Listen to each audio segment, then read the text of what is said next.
Okay, I had a chance to work on your design, and based on what I think you want, or something like it, this is my first attempt. I'm going to pass through here. After looking at this, I'd probably move this pass through to the left a little bit. Bank of 4 drawers. Pantry. Behind these two large doors would be 4 roll-out trays. This cabinet has 4 doors. So 2 small ones, 2 large ones.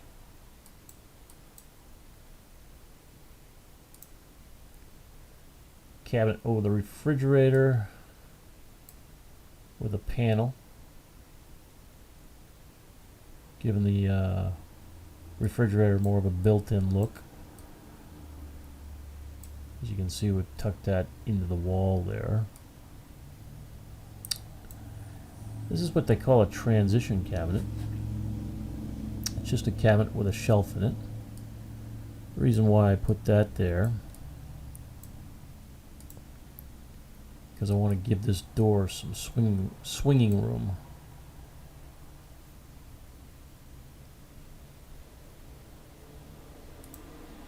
If that is, you go with a French door refrigerator.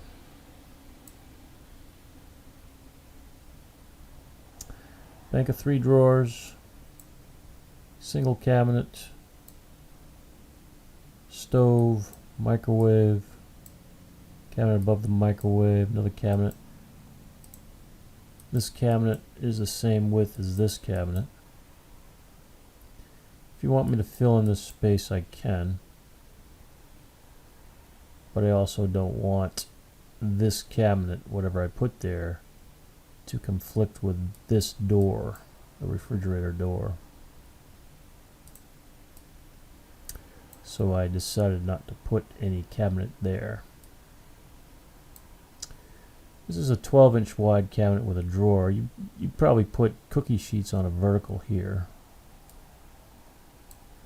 Super Lazy Susan in the corner. Would have 2 trays.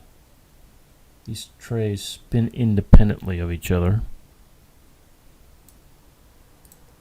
And the trays are about 32 inches in diameter.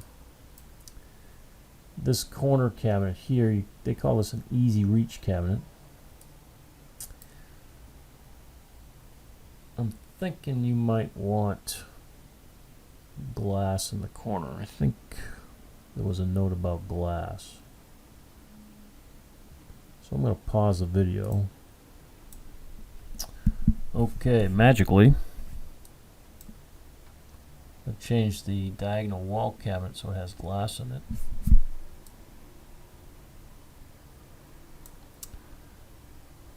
This seam right here and this seam right here represents your existing window,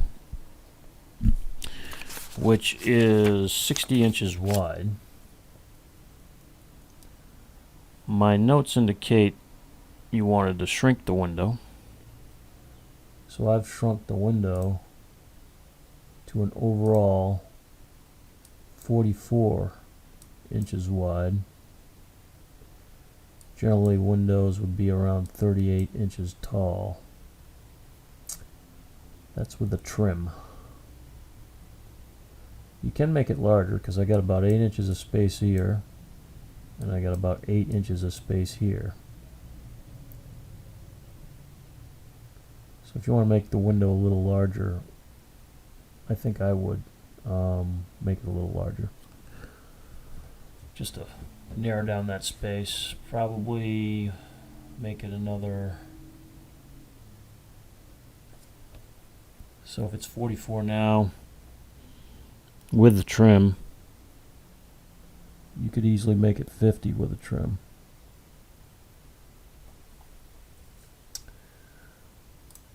This is a 36 wide sink base, which is probably the most common sink base you can buy, which can accommodate most sinks. Some folks want a farm sink here, but I've just done a regular sink base. Dishwasher here, bank of 4 drawers. Wall cabinet above here. And the island, at the moment I've got 3 drawers, 2 cabinets, 3 drawers each. I've got wainscoting around the island. See the wainscot panel, wainscot panel, wainscot panel. Alternatively, you could just do a flat panel. Wainscoting costs a little bit more money. A flat panel does not, would be more cost effective. Some people also might want to dress up the island with some base molding. For now, I've left that out.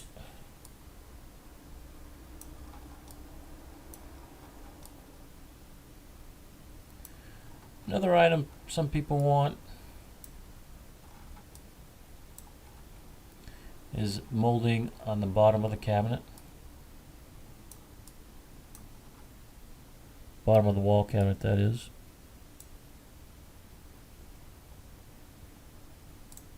If I go to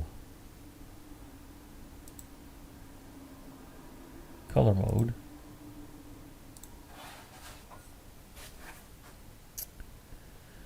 the cabinet, unless I specify otherwise, will come in with a brown bottom.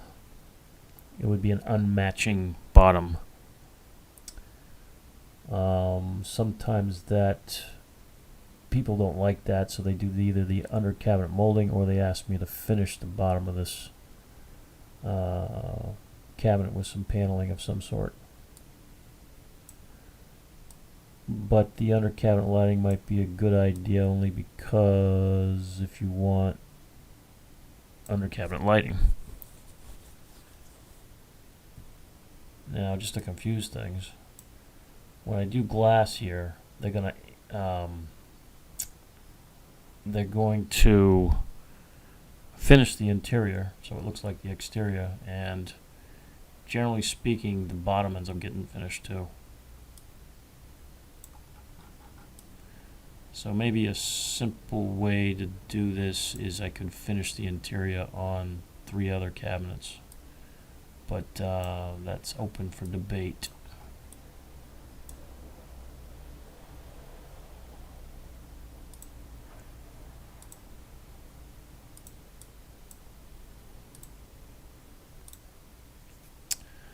Okay, pricing this out. If you use Starmark, which, if you browse their website, Starmark cabinets. If you type in Google Starmark, it'll take you to a website like this. You can look at their gallery. Howdy. Hi. Let me pause something. Sorry about that, had a visitor. But their website, probably you go to our products, you can look at you can look at all the door styles here, but I've picked out a shaker door, painted door, and the cabinetry for, if you got it from Starmark, would run around 22 to 23,000 in between there, based on this design. Are there other alternatives that cost less? Yep, there are. One is a company called Pivot that I use, and another one's called Mantra. Probably I would suggest a visit in the office, and we can narrow that part of it down. But Starmark is running between $22,000 and $23,000. That's just for the cabinetry.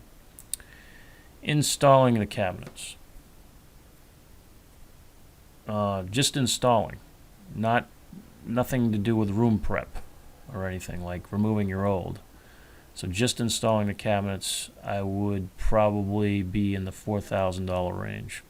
I'm going to say between $3,500 and $4,000. The infrastructure part, removing your old cabinets, is going to be between $500 and $1,000. But the other part, getting the electrical and plumbing in the new spots where it needs to, doing this pass through, doing this window, not something I do all the time. I can handle electrical and the plumbing, that's not a problem, but I generally will do the electrical plumbing on time and material plus 15%. As far as countertop goes, let's look at this. You have about 50 square feet. Let me get my fancy pen.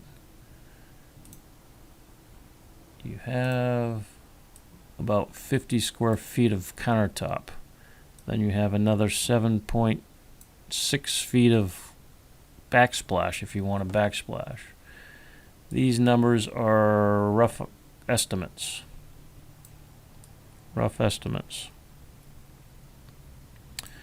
Because of inflation, most folks are probably in this $90 range when they pick out a mid-range countertop.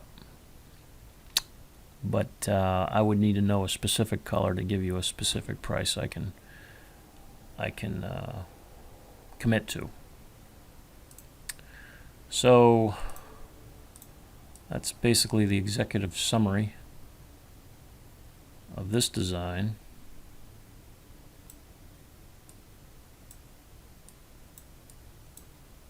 If you want to get closer to a formal estimate, let me know. If you want to look at other cabinet options, let me know. If you want to make some tweaks to the design, again, let me know.